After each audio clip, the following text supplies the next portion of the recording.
సత్యబాబుని daddy అని రేపు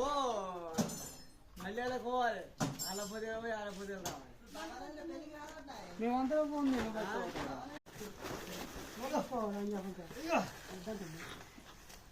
కాటవేత్తి నేనే ఇక్కడ పోయి కాటవేత్తుకుంటే దొరకతాడ ఫోన్ పని చెప్తాను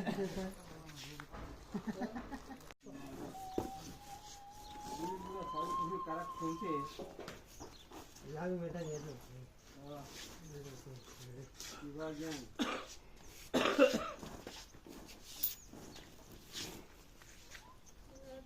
అని